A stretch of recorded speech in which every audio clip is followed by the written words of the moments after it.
السلام عليكم ورحمة الله وبركاته. أهلا بيكم في مطبخ سمسمة. النهاردة هنعمل كبدة وسجق اسكندراني أحلى من العربيات اللي في الشارع. يلا بينا نشوف الطريقة والمقادير.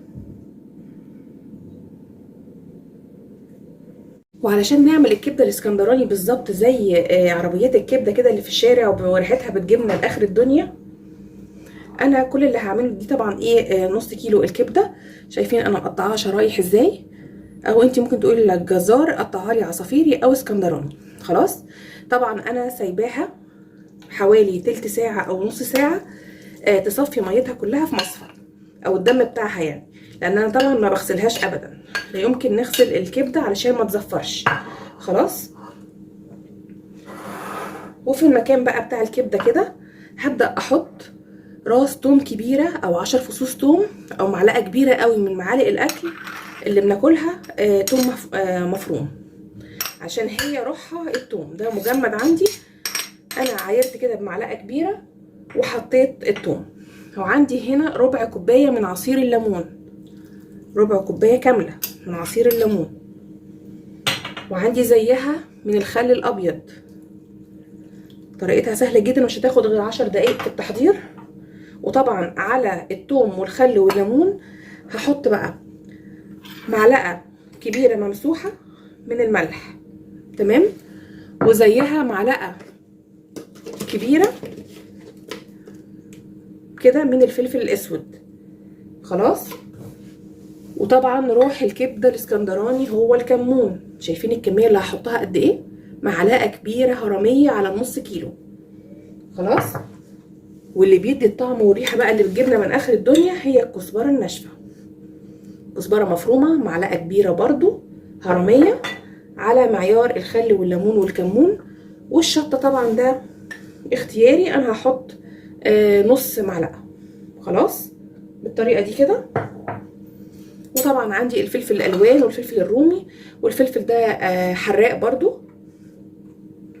هي دي الخلطه اللي هتبل فيها الكبده بتاعتي. طبعا انا مش هتبلها بالساعات ولا حاجه خالص، انا مجرد بس ما هنزل عليها الكبده بالخلطه دي، واجيب الطاسه بتاعتي واسخنها شويه، هبدا اسوي. اقلب كويس بس كده واتاكد ان الملح داب. هنزل على طول على الكبده.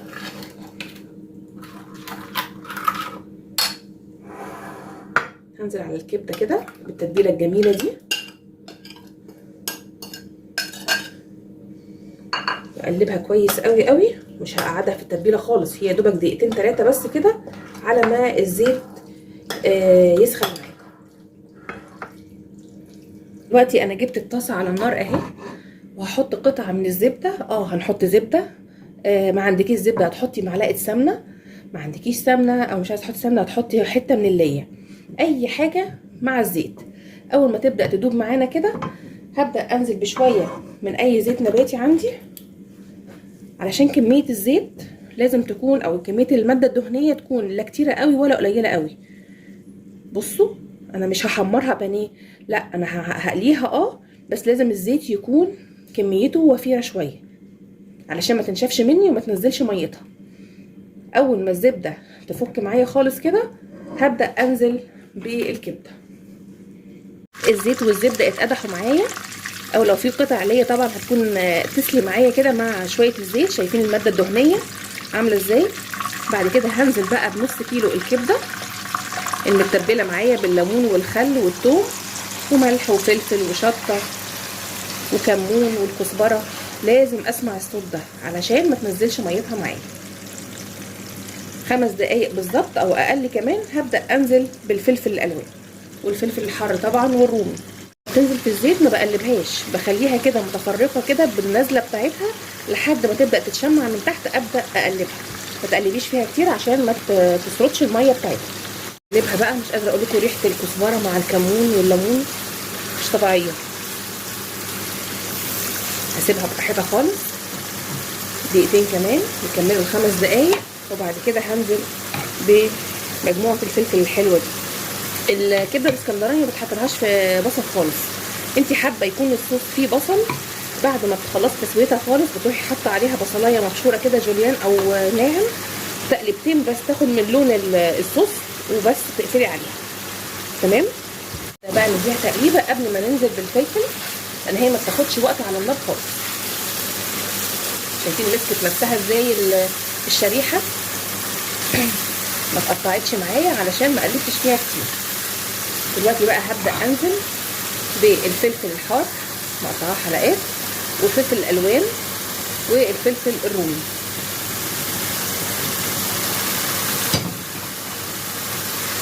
نقلب تقليبه صغيره كده، ما بوطيش النار خالص طول فتره التسويه. لو النار هديت يا جماعه هتنزل ميه مش قادره اقول لكم عامله ازاي. شايفين بدات تشرب ميتها ازاي؟ ما كملتش 5 دقايق على النار، ما جابتش ال5 دقايق. هسيبها 3 دقايق كمان كده وهقفل عليها على طول. كده خلاص. انا عايزه يبقى فيها شويه صوص كده. الصوص تقل ازاي معايا؟ علشان اللي عاوز يغمس بقى بعيش بلدي او ياخد في العيش الفينو ويحط صوص كده على الكبده يلاقي حاجه ياكلها. كده خلاص. الكبده حرفيا ما قعدتش 10 دقايق في التجهيز والتسويه. بالنسبه بقى للسجق الاسكندراني كمان، هنجيب حله فيها ميه في الاول خالص، والميه دي طبعا ده السجق قدامنا اهو ني لسه ما قطعتوش. شايفين لسه بالعقل بتاعته متقفل عليه. هي عندي هنا ميه وهغليها كويس قوي. هحط فيها ورق لورا كده، ومعلقه من الفلفل الاسود. واول ما تغلي الميه غلوه محترمه كده، غلوتين في بعض، هنزل بالسجق بتاعي ياخد قلبتين بس مش اكتر. مش هسويه طبعا في الميه، ينزل بس الدسم او الزفاره اللي فيه، وبعد كده يبرد وهنشوف هنعمل ايه. الميه بدات تغلي ازاي؟ بتغلي كويس قوي. شميت ريحه الفلفل الاسود وريحه اللورا. هبدا انزل بقى السجق بتاعنا بالطريقه دي كده اهو. دقيقة واحدة بس ويطلع على طول. بالظبط دقيقة، دقيقة ونص. وقبل ما المية تبدأ تغلي تاني وتعمل ريمة بقى اهو، هبدأ هطفي عليه وهصفيه يهدى خالص كده والبخار ده يطلع منه، وابدأ اقصقصه زي السجق الاسكندراني القطع الصغيرة اللي بنشوفها على العربيات. على ما السجق بتاعنا يبرد كده وابدأ اقطعه. انا هعمل دلوقتي سلطة الطحينة. عندي معلقة صغيرة من الثوم المفروم، معلقة صغيرة ما تزوديش عنها. وعندي كمان معلقة كبيرة من الزبادي اهي. عايزة تزودي كمان شوية مفيش مشكلة، هي يعني كفاية قوي معلقتين كبار. وهحط عليهم ما يعادل 3 معالق من الطحينة او 4 أو 5، هنشوف دلوقتي مع بعض. ادي 1. وبعدين عندي هنا عصير ليمونة كبيرة احطها على الطحينة والزبادي والثوم.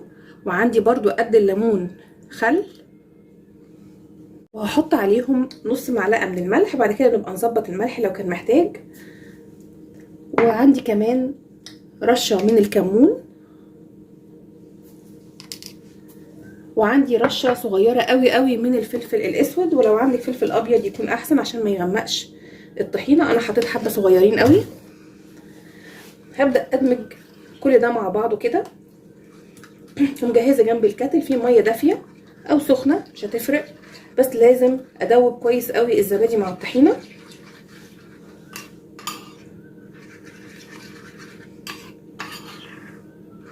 السلطة دي بتبقى جميلة جدا، زبادي وطحينة وتوم وخل وليمون. بحسها ساعات ان هي قريبة قوي من التومية، غير ما بنعمل زمان الطحينة بشوية الملح والكمون بس والليمون.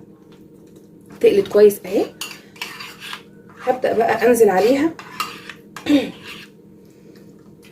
بالمية الدافية حبة حبة كده، وابدأ اخلط لحد ما اوصل للقوام اللي انا عايزاه. ظبطنا الطحينه بتاعتنا اهي. شايفين القوام؟ انا مش عايزاها تكون تقيله قوي علشان تتفرد في الساندوتش، ولا تكون خفيفه علشان العيش ما يبوش معايا. هخليها على جنب بقى كده، ونبدا نروح نقطع السجق بتاعنا. نبدا بقى نجيب السجق بتاعنا، هو برد معانا خلاص اهو. هقطع الفواصل بتاعته. شايفين هعمل ايه؟ من هنا كده وبسرعه علشان ما يتهريش مني ويبقى زي اللحمه المفرومه بالطريقه دي كده. واحسن حاجه المقص في الحاجات اللي زي كده. حتى الكبده انا لما قطعتها برضو وهي نيه قطعتها بالمقص. تقطيع السجق اهو زي ما انتم شايفين. يلا بينا بقى على النار نشوف التسويه. الزيت على النار. شويه الزيت دي طبعا قليله جدا عن الزيت اللي حطيناه مع الكبده، لان السجق فيه كميه دهون عاليه قوي. قطعت البصل حلقات كده، بصلتين وسط، وهنزل عليهم بحوالي كده 4 فصوص ثوم مفرومين. اول ما ريحه الثوم تطلع معايا والبصل يبقى شفاف شويه هبدا انزل بالفلفل والطماطم. السجق اخر حاجه بحطها وبوطي النار واغطيله لحد ما يستوي ويتشرب من التتبيله. بدات ريحه الثوم تطلع معايا والبصلايه بتدبل اهي.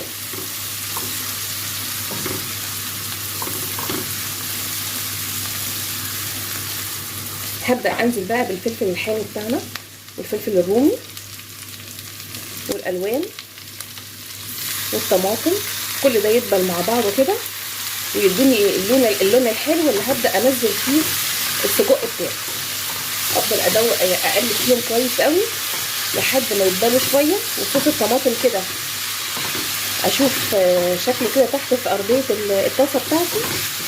هبدا انزل بالسجق ده بيتشوح بقى. هنزل بالبهارات عشان تاخد تشويحه كده والريحه تطلع. عندي معلقه من الفلفل الاسود، وعندي معلقه مليانه من الكمون. الاكله دي بتحب الكمون زي الكبده بالظبط. ومعلقه برضو من الكزبره، معلقه كبيره. والملح هحط معلقه واحده بس، وبعد كده نبقى ندوق الملح. اديهم تقليبه كويسه قوي كده يتحمصوا كده مع السمنه والخضار وريحتهم تطلع معايا. هبدا ازود كمان مكون حلو قوي هي البابريكا، بس البابريكا المدخنه. لو ما عندكيش خلاص مفيش مشكله، بس هي بتدي ريحه حلوه قوي قوي للاكله دي. كده بمعلقه من البابريكا المدخنه هتدي لون احمر حلو قوي، وفي نفس الوقت هتدي ريحه جميله جدا.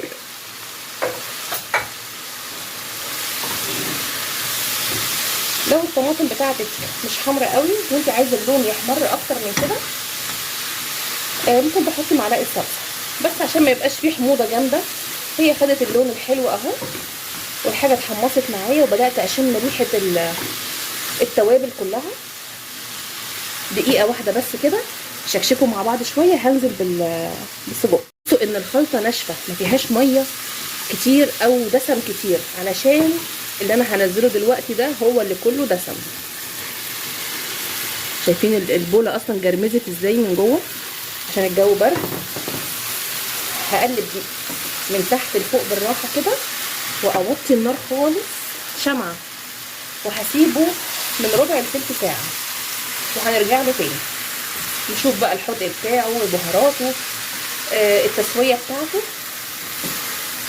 كده خلاص مش هقلب فيه كتير عشان ما يتهريش مني، وهبدا اغطيه بقى واسيبه بالظبط تلت ساعه. اغطيه بقى والنار تبقى شمعه. شايفين ما كملناش 3 دقايق وبدات تجيب ميتها ازاي والدسم اللي فيها. هنغطي بقى ونكمل التلت ساعه، ما تقلبيش خالص. خلصنا بقى دلوقتي خلاص اهو بدا البصل يتكرمل وشربت الميه بتاعتها. هقفل بقى خلاص اهو، ونبدا بقى نفتح السندوتشات ونعمل بقى الصدق او السجق والكبده الاسكندراني. سوينا بقى الكبده والسجق اهو، فتحنا العيش كمان وادي الطحينه. يلا بقى نعمل شويه سندوتشات كده كبده وسجق احلى من بتوع العربيه كمان. مش عندي اهو، عايزه تحطي الكبده الاول بعد كده تحطي الطحينه براحتك. انا هحط الطحينه الاول وافردها في الساندوتش كده، وهبدا انزل عليها بقى بالكبده. الكبده دي عايزه اقول لكم عايزه رغيف بلدي طبعا. ايه ما نحطش كتير طبعا، ناخد بس الصوص كده والكبده ونعمل احلى سندوتشات. ناخد شويه من الفلفل، شايفين الجمال بقى. ولا كبده الفلاح ولا كبده مش عارف ايه. احلى كبده في البيت ممكن تعمليها، وانضف واوفر. نعمل بقى سندوتش كمان بقى سجق، نفس الكلام برضو. باخد الطحينه، تاخدي بوفر كده، وبعدين عندي السجق اهو، افرده كويس قوي في الساندوتش، مملهوش على الاخر. مادام هنعمل زي الشارع بقى اللي هما بيلحسوه، يعني بيحطوا قطع بسيطه جدا جدا. نكمل السندوتشات ونرجع تاني. السندوتشات اهي، شايفين الجمال بقى، والساندوتش مليان على اخره، وفي الطحينه وفي الكبده، وادي السجق. شايفين السعر بره بقى قد ايه؟ الساندوتش مش اقل من 15-20 جنيه الصغير ده، وما يشبعش اي حد خالص. جربوها وان شاء الله هتعجبكم، وهتعملوها لاولادكم، وتكون احلى كمان من اللي انا عملتها. يا رب الحلقه النهارده من مطبخ سمسمه تكون عجبتكم، وتابعوني في حلقات جايه كتير. باي باي.